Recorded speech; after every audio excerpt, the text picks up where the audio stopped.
हे बघ जानू, तुझ्या संसारामध्ये ढवळाढवळ करण्याचा, नाक खुपसण्याचा अजिबात हेतू नाहीये माझा. फक्त तुम्ही सगळ्यांनी एकत्र गुण्या गोविंदाने आनंदात राहावं एवढीच इच्छा आहे माझी. त्यामुळे तुला सगळं सांगायचं नसेल तर नको सांगूस.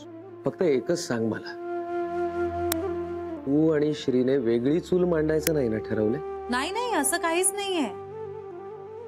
आणि बाबा, तुमच्यापासून काही लपवायचं असंही नाहीये. आई आजी आणि श्रीमध्ये काही वाद झालेत आणि श्रीने घर सोडलंय, पण तो लवकर परत येणार आहे. म्हणजे बाबा, यात कुणाचाच दोष नाही हो, कारण आई आजी आणि श्री दोघंही आपापल्या जागी बरोबर आहेत. दोष कसा नाही? मला तर ना या सगळ्यात त्या म्हातारीची चूक वाटते. आणि मी विचार करत होते, यांच्या घरात एकही पुरुष टिकत कसा नाही? हिच्याचमुळे असणार, ह्यांचंच कोणाशी पटत नसणार. मला ना ही बाई तर अगदी हेकटच वाटली. अगदी गर्विष्ठच म्हटलंस ना तरी चालेल. कला, जानूच्या सासरच्या माणसांबद्दल असं बोलू नकोस.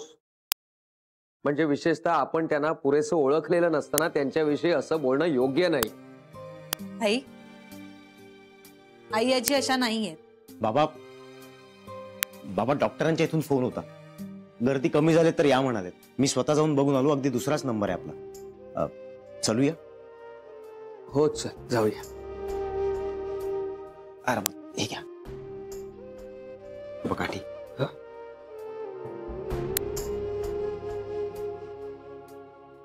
चल.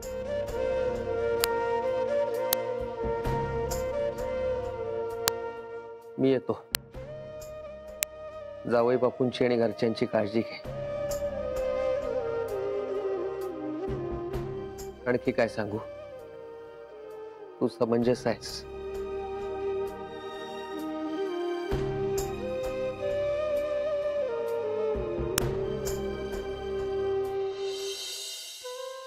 आरामात.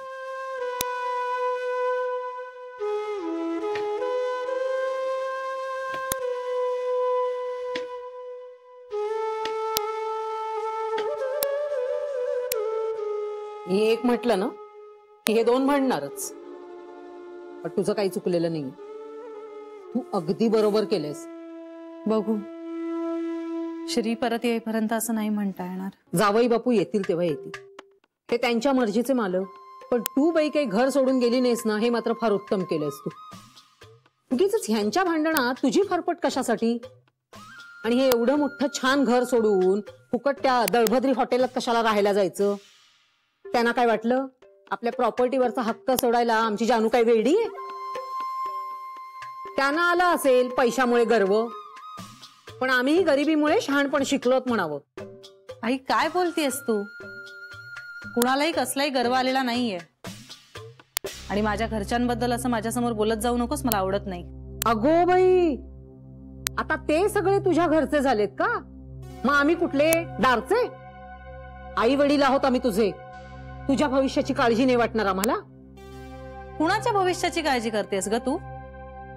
माझ्या की स्वतःच्या? मला कसली काळजी? मला कुठलं खबाड मिळणार आहे?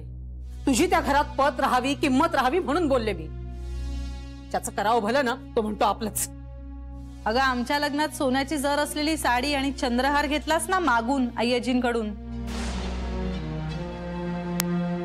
तेव्हाच आमच्या घरातल्या लोकांनी केली माझी किंमत.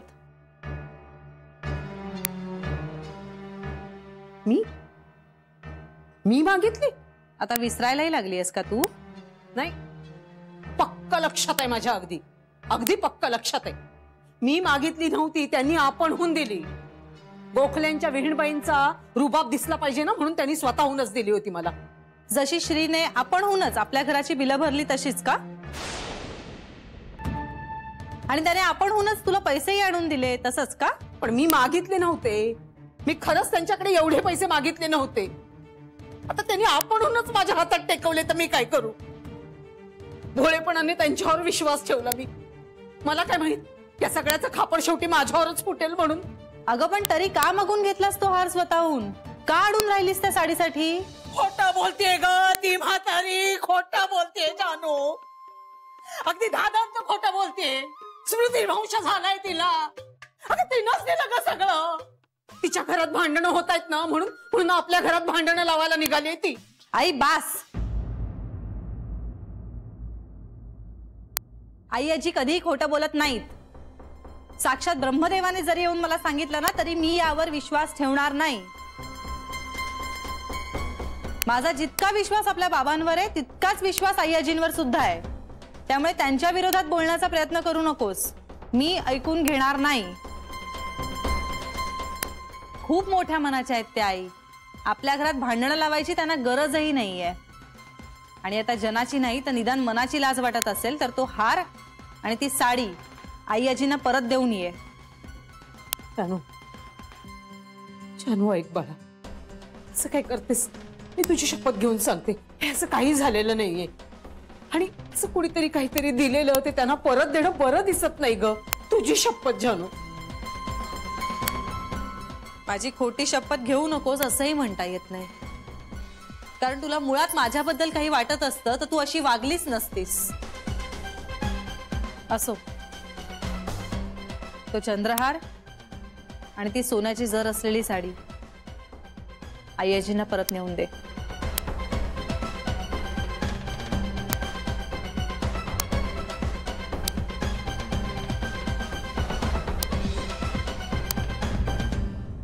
How are you? What are you doing? You drink tea. प्रत्यय कधी लावतात? AEIO. शरे, काय हो बहिणी, चहा करतेस थोडा? तुम्हाला आत्ता चहा हवाय? नाही चालणार तुला? मला काय न चालायला, पण ह्या वेळेला कधी तुम्ही चहा घेत नाही ना म्हणून. आज पिणार आहे. करते. I have you.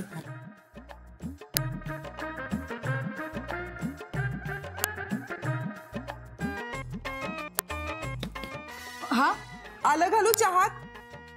आलं? हा घाल ना. मिक्सर मधून पेस्ट करून घाल. हा, आरामात कर, काही घाई नाहीये. हा, जा.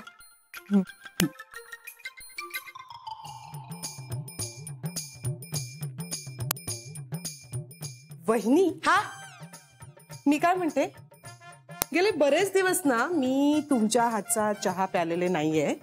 तर मला असं वाटतंय की तुम्ही चहा मस्त आलं घालून करा, मी इथे बसते. मी हा, चहा? हा, छे छे, ही काय चहा पिण्याची वेळ आहे का?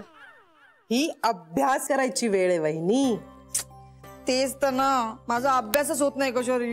माझा पण, म्हणजे जान्हवी समोर असेल ना तर होतो, पण एरवी नाही होत वहिनी. हो ना, मला जेव्हा आई शिकवतात ना तेव्हा असं वाटतं, अरे हे तर येतं आपल्याला, मला सगळं कळतं. आई समोर नसतात ना तेव्हा काहीच कळत नाही काय लिहिलंय ते. तुम्ही निदान तुमची वही उघडून अभ्यास करू तरी शकता. मी तर माझी वही कुठे ठेवली इथपासून सुरुवात असते. आणि जर वही मिळाली ना वहिनी तर माझं अक्षर मलाच कळत नाही. हो नाही, मला कळतं थोडं थोडं. हो हो, पण या दोघी अजून आल्याच नाही आहेत ना. शरे, मला काय वाटतं, आपण आईंना सांगूया एक दिवस सुट्टी घ्या. तुमच्या शिकवणीसाठी आई सुट्टी घेणार होत होय? अगं अशी काय करतेस? अभ्यास कसा पूर्ण होणार? स्पर्धा जवळ आली आहे ना. बरोबर आहे, मग पण जान्हवीने सुट्टी घेतली तरी तिला घरीच थांब असं कसं म्हणायचं? हा, आई पण ऑफिस मधनं येतात ना, खूप दमलेले असतात ग.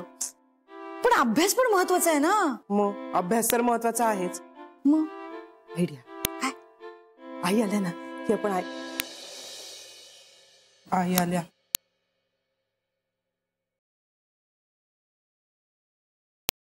आई पाणी आणते. आई चहा टाकते. नको ग, ऑफिस मध्ये झालाय. आई पाणी.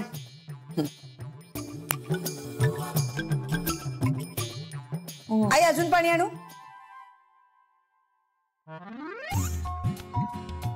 काय बोलायचंय?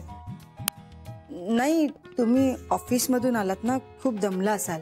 असू दे, तुझं बोलणं ऐकायला प्रॉब्लेम नाहीये, बोल. तसं काही विशेष नाहीये. कसं काय चाललाय अभ्यास? आई काय होतं माहितीये, हा, सकाळी सकाळी- जेव्हा नाही, आम्ही सकाळी ऑफिस- म्हणजे भाजीच्या आपल्याला वही वेळी कधी सापडत नाही, जमत वही करायला. शोधत बसलं ना तर ते अभ्यास संध्याकाळी करायचा महत्त्व, नर्मदा अभ्यास वहिनी करायचा खूप महत्त्वाचा असतो, तेव्हा खूप स्वयंपाकाची नाही पण सगळं वेळ करतात असते. बेबी म्हणजे पण नर्मदा तशी वहिनी पण मदत मला मदत करतात करतात, मला नाही सरूची करत काही ते देवपूजा पण पण पण असते काय ना होतं आणि माहितीये? शर्यूला काही एक मिनिट एकेकीने बोला.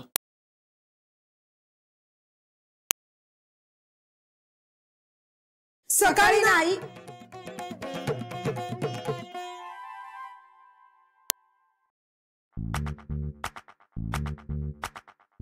आई सकाळी ना जान्हवी ऑफिसला जात असते ना, त्याच्या आधी फक्त 15-20 मिनिटच मिळतात अभ्यासाला, पण तेवढा वेळ कमी पडेल की काय अशी भीती वाटते मला. हो आई, थोडा संध्याकाळी केला तर चालेल. म्हणजे तुम्ही खूप दमता ना, मग तुम्ही फक्त सांगा मला कसं करायचंय, काय करायचंय आणि थोडं नवीन शिकवा. म्हणजे फक्त थोडा वेळ, अर्धा तास. हा इंदू वहिनी, एवढा अभ्यास करणार आहात तुम्ही? थोडक्यात तुम्हा दोघींना असं वाटतंय की तुमची फक्त सकाळची शिकवणी पुरेशी नाहीये, तुम्हाला संध्याकाळी सुद्धा शिकवणी हवी आहे. हो. मग आपण तुमचं एक टाइम टेबलच ठरवूया. तुम्हाला किती वेळ मिळणार आहे, स्पर्धेला किती वेळ आहे आणि तुम्हाला अभ्यास किती करायचे, हे सगळं मिळून आपण टाइम टेबल ठरवूया. हा, स्पर्धेला ना मोजून आता 1 2 3 4 5 6. काय ग, हं? तू गप्प का? आई, माझा अभ्यास फक्त सकाळीच होईल. का? ते ऑफिस सुटल्यावर जान्हवी कधी कधी जाते ना, शरे जाते ना तिच्या बाबांना भेटायला. हा हा हं. ओ, मग असं करूया, सकाळी किमान 20 मिनिटं तुम्हा दोघींची शिकवणी झाली पाहिजे. मग संध्याकाळी तुम्ही ते वाचायचं आणि उजळणी करायची. आणि इंदू, झोपण्यापूर्वी 15 मिनिटं मी तुला प्रश्न विचारीन आणि पुढचं शिकवीन. आणि शरयू, तुला सेल्फ स्टडी करणं आवश्यक आहे, म्हणजे स्वतः सुद्धा थोडा प्रयत्न करायचा. आणि आपण इंग्रजी वर्तमानपत्र सुरू करूया. आणि दुपारी 10 मिनिटं तुम्ही दोघींनीही इंग्रजी बातम्या ऐकायच्या टीव्हीवर. चालेल? Yes madam. ओ इंदू बहिणी, तुमच्या लक्षात राहील ना आता आईनी काय काय सांगितलंय ते? म्हणजे मी विसरते ना, म्हणून म्हटलं की तुमच्या लक्षात राहील ना आईनी काय काय सांगितलं ते. राहील राहील, सांगेन तुला कधी कधी. कधी कधी का? कधी कधी सांग ना, तू प्रत्येक वेळी माझ्या अंगावर ओरडतेस. नाही बहिणी, तुम्ही प्रत्येक वेळी चुकीचा अर्थ प्रत्येक वेळी काढता. चुकीचं, तू नाही, मी तू- तुमच्या लक्षात राहील का म्हणून नाही, काळजीपोटी कशाला विचारत पण लक्षात होते. राहील, माझ्या लक्षात नाही राहतं, ना, तुझ्या लक्षात- लक्षात म्हणूनच राहत मी नाही. म्हणत होते पण ना तुम्हाला की आईचं मला सगळं मध्ये करायची. सांगायचं. हे बघ, इंदू बहिणी एवढं आई गेल्या, तुझ्यामुळे गेल्या. ओ तुमच्यामुळे गेल्या. तुझ्यामुळे गेल्या. तुम्ही किती ओरडत होतात तुझ्या मोठमोठ्याने. लक्षातच नाही आई समोरचा उगाच आई भांडण दमलेलं सुरुवात असतं, करते. तुम्ही कसं कुठे तरी आता दमलेलं, आता ते ऐकत तुम्ही होते ना वाटेल आता तसं बोलत शांतपणे. राहता आणि प्रत्येक वेळी वेगळे वेगळे विषय काढता. मी आणि मग- अभ्यासच करते. इंदू बहिणी,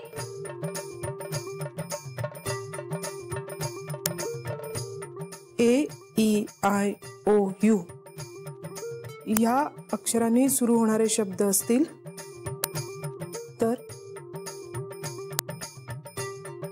तर काय करायचं असतं इंदू बहिणी? आई, तू काय ठरवलंयस? कशाबद्दल? कशाबद्दल? ताईच्या लग्नात तिच्या सासरच्यांकडून चंद्रहार घेतलास, सोन्याची जर असलेली साडी घेतलीस, ते सगळं परत करण्याबद्दल. तुला काय भूतबीत बडवलंय का रे? हा, काय बडबडतोय? खरं तेच बोलतोय मी, खरं तेच बोलतोय. मला माहितीये सगळं काय काय घेतलंयस तू ते. आधीच बोलणार होतो पण बोललो नाही. प्लीज आता ना वेड पांघरून पेडगावला नको जाऊस. हळू बोल मेल्या, हळू बोल जरा. त्यांनी ऐकलं तर पुन्हा अन्न पाणी सोडती. आणि वय बघ ना त्यांचं, झेपणार आहेत कसली नाटकं त्यांना. आधी माझ्या प्रश्नाचं उत्तर दे. हे बरं आहे आपलं तुमचं, सारखं आपलं मला येऊन जाब विचारायचं. आधी तुझे बाबा होते आणि आता त्याच्यात तूही सामील झालेस. म्हणजे माझ्या नशिबात सुख म्हणून काही ते नाहीच. तू काय करायचं ठरवलं तेवढं सांग फक्त. ते माझं मी बघून घेईन. हा, तू याच्यात मध्ये पडू नकोस. तू तुझ्या नोकरी धंद्याचं बघ आणि मग मला वर तोंड करून विचार.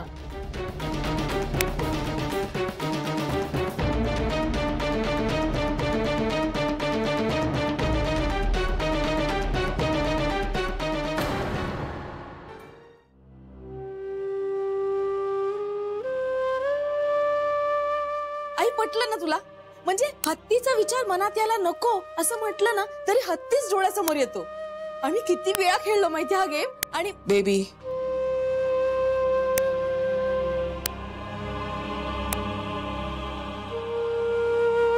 तुला कोणी सांगितलं हे? जान्हवीने. जान्हवीने? हा म्हणजे मला डिरेक्टली नाही सांगितलं.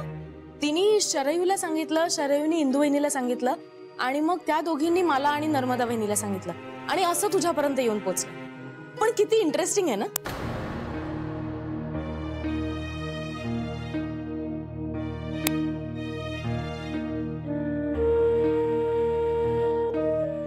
कधी सांगितलं तुला हे? म्हणजे शरयूला कधी सांगितलं माहित नाही. काल परवा सांगितलं असेल बहुतेक. पण जेव्हापासून आम्हाला कळलंय ना आमचा हा चाळाच सुरू झालाय. म्हणजे आपल्या मनातले विचार कुठल्या दिशेला जातात हेच सारखं पाहत असतो आम्ही. आणि मग आम्हाला पटलं की आपण सतत निगेटिव्ह विचार करत असतो आई.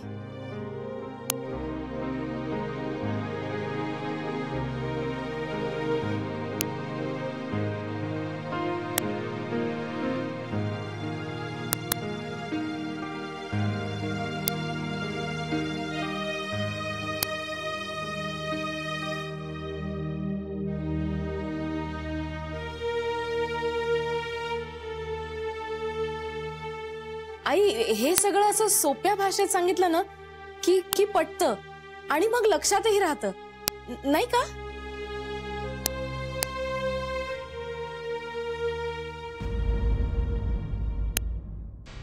आई काय झालं? तू काही बोलत नाहीयेस. तुला नाही आवडलंय का? नाही नाही तसं काही नाही. मग कसला विचार करत होतीस? आई कशामुळे एवढी अपसेट झाली आहेस? जान्हवी आली का ग? नाही, ती तिच्या बाबांकडे जाऊन येणार आहे. मग ती आल्यानंतर तिला मला भेटायला सांग. अगं पण तिला यायला कदाचित उशीर होईल. कितीही उशीर झाला तरी सांग. बरं सांगते. तू निघ बेबी. आई तू नक्की ठीक आहेस ना? मी ठीक आहे.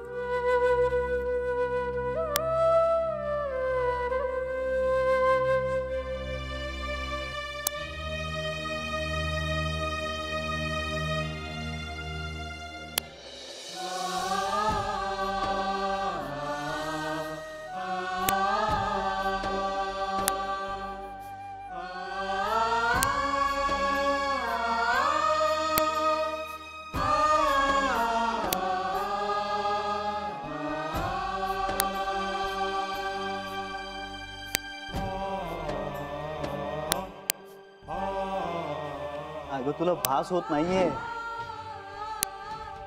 जान्हवी खरंच आली इथे. मला तुला दुखवायचं नाहीये श्री, पण तुझ्या हिताशिवाय दुसरं मोठं जगात मला काहीही नाहीये. ती मुलगी तुझ्यासाठी योग्य नाहीये. ना माझी मुलं अभिमान वाटण्यासारखी वागली ना मी नाही. आजी सांग ना मला, मी काय केलं म्हणजे माझी चूक रेक्टिफाय होईल? ते तुझं तू ठरव.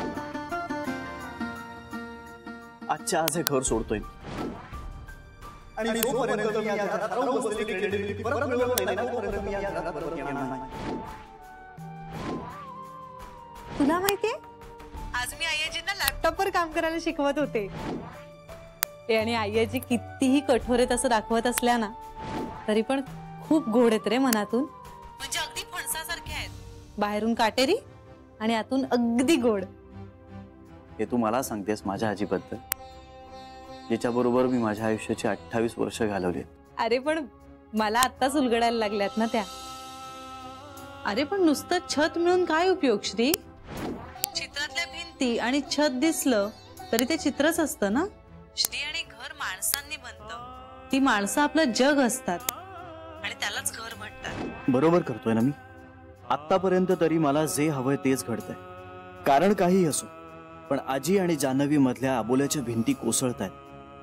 आजी हळूहळू जान्हवीला स्वीकारायला लागली. आता त्यांच्यातली ही मैत्री अजून घट्ट व्हायला हवी. तात्पुरतं नाही, कायम स्वरूपी नातं निर्माण व्हायला हवं. आजी हळूहळू जान्हवीला स्वीकारायला लागली. आता त्यांच्यातली ही मैत्री अजून घट्ट व्हायला हवी. तात्पुरतं नाही, कायम स्वरूपी नातं निर्माण व्हायला हवं. मग त्यासाठी मला बाहेर राहावं लागलं ना तरी चालेल. वाईट ह्याचंच वाटतंय की ह्या सगळ्यात माझ्यामुळे आई आजी खूप दुखावली जाते. प्रत्येक वेळी माझ्या वागण्यामुळे नव्यानं धक्का बसतोय तिला. तिच्या नजरेत माझ्याबद्दलचा अनोळखीपणा दिसायला लागलाय. वागण्यात एक प्रकारची साशंकता जाणवते. आई आजीला माझ्या वागण्याविषयी खात्री उरलेली नाहीये. हे सगळं किती भयानक आहे. पण आत्ता माझा नाईलाज आहे. आत्ता जर मी परत गेलो ना तर कदाचित दोघींमध्ये जुळायला लागलेले सूर पुन्हा बिघडतील. जान्हवीला एक स्वतंत्र व्यक्ती म्हणून तिच्या गुणदोषांसकट स्वीकारलं जाईलच असं नाही. पुन्हा मला जान्हवी आणि इतरांमध्ये ढाल म्हणून उभं राहावं लागेल. नाही, तेव्हा सध्या तरी मला दूर राहणंच भाग आहे. आई आजी, मला क्षमा कर. मी पुन्हा तुझ्याशी खोटं वागतोय. आधी मन मोडू नयेत म्हणून आणि आता मन जुळावीत म्हणून खोटं वागतोय. पण मला समजून घेशील ना कधीतरी? घेशील, नक्की घेशील. आणि त्याच दिवसाची वाट पाहत सध्याचा तुझा राग सहन करतोय मी. नव्यानं तुझी कम्प्युटर शिकण्याची धडाडी पाहून थक्क व्हायला होतंय मला. माझ्यावर जीवापाड माया करणारी माझी आई आजी मनात आणलं तर मलाही मागे टाकू शकेल हे पाहून खूप खूप अभिमान वाटतोय तुझा. थोडेच दिवस आई आजी, मग पुन्हा तू तुझा साईसारखा मऊ हात माझ्या डोक्यावरनं फिरवशील, खात्री आहे माझी. But I am missing you so much. I miss you आई आजी.